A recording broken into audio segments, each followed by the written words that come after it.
Howdy folks, John here. Today I've got an update video that I didn't expect I was going to be making so soon. It's in regards to that video I made, probably almost 2 months ago now, on the old 3.5 gallon parts washer. You know, the original video was about the shittification of everything and the dissolving pumps they're now putting in these things if you use petroleum-based solvents, which I always use. And I came up with a solution of using a little 12-volt transfer pump. And I'm not going to get into everything. You can look at that previous video if you haven't seen it yet. Links will be below in the description. But suffice it to say, that pump has failed already. It lasted about a month, and it just kept getting slower and slower, and then it stopped working. Now I'll show you what happened here. It's not really a fault of the pump itself. The pump is actually made really well. It was a bugger opening it. You have to destroy it. But a very strong and thick stainless can on it, stainless screen. You know, they did everything right. The motor was fine. It still actually runs. The problem was they used a silicone gasket around the pump shaft. And as most people know, when silicone O-rings or gaskets, whatever, are submerged in petroleum-based products, they swell. And what happened is this little silicone gasket swelled so much that it actually seized up the shaft. So if you get one of these things, they might be fine for intermittent submersion into petrol-based solvents, but they are no good for continuous submersion into petroleum-based fluids. I did find something, though, much better that I should have got in the first place, and that is an actual fuel pump. I just picked up one of these 255 liter per hour universal 12-volt fuel pumps, and links to all the products and everything will be down below in the description. These little 12-volt universal 255 liter per hour fuel pumps are easy to find. They cost about the same amount as the fluid transfer pump that I purchased, and certainly a much better solution.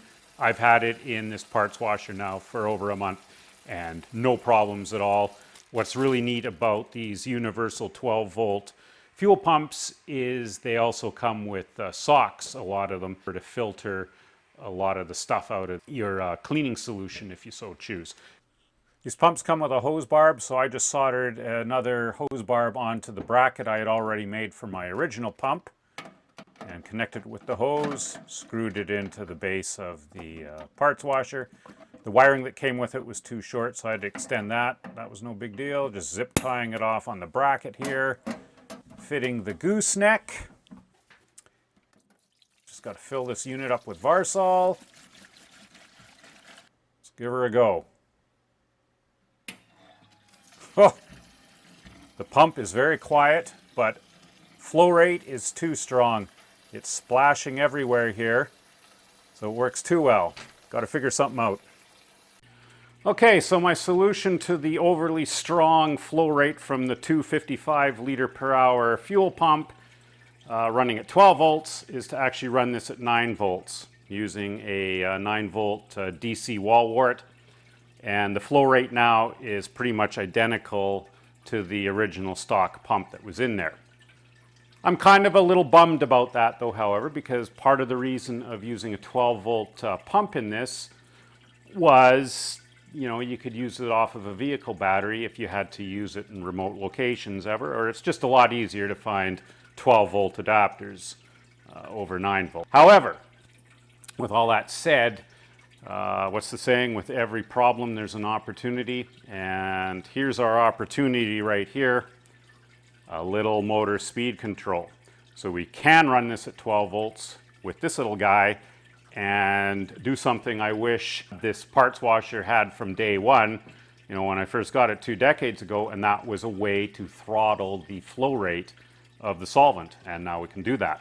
If you don't know much about these things, very inexpensive. They're good up to 5 amps, which is certainly within the range of this motor. This is pulling about 3 amps. And they use a little 555 timer chip and a MOSFET to create a PWM waveform to increase and decrease the speed of any motor with this little potentiometer.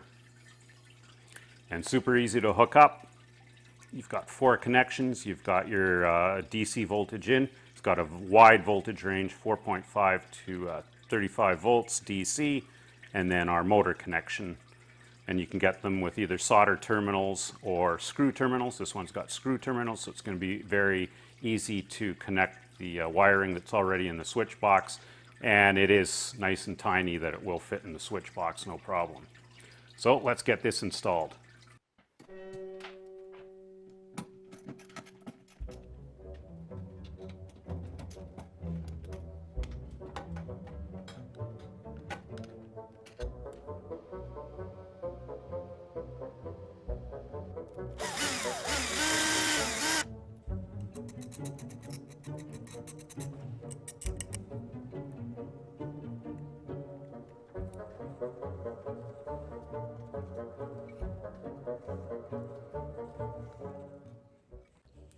Okay, we've got the little switch cover glued in place to accept the 1/4 inch output on our potentiometer of our little PWM speed controller. There is a little LED indicator light on here that will turn on when the speed controller is turned on. And I'm kind of a sucker for LEDs. I'm half tempted to put a small little LED in the top corner here somewhere and then just remove this one on the board and solder it in, but I'm not going to bother with that in this video. Might do it later. Just want to get this done, but that option is there if you too are a sucker for little LED indicator lights. I should mention that the polarity on these is showing negative, positive for your input.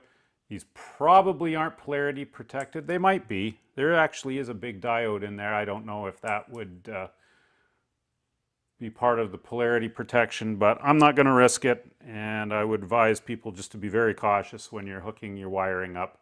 Make sure you are getting your positive 12 volts to the positive and the negative to the negative.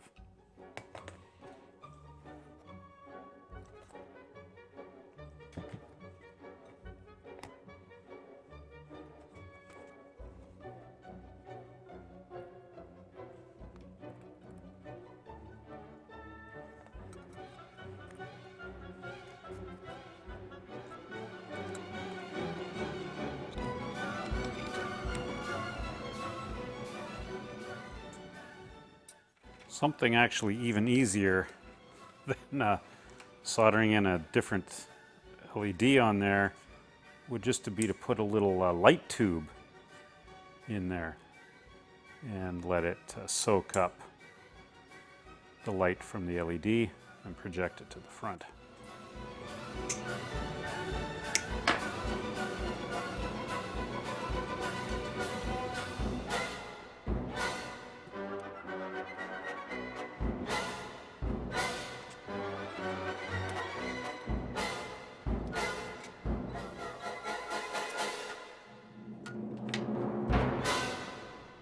Okay, so we've got it hooked up to 12 volts DC, a 5 amp rated wall wart.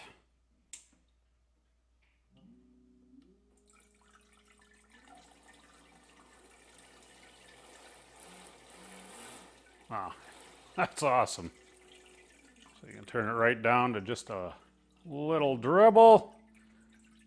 Got some prostate problems there, or full maximum until it's spraying everywhere. What's nice about this is you could get one of those brushes, like these cleaning brushes with the hose on them, because they take a lot of flow. So anytime you were using one of those, you could just crank the dial right up. Geez, it sprays everywhere. But yeah.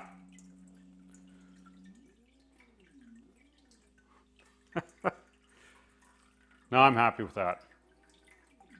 So folks, if you want to use one of these little 12 volt universal fuel pumps in your parts washer. This is one way that you can control the speed.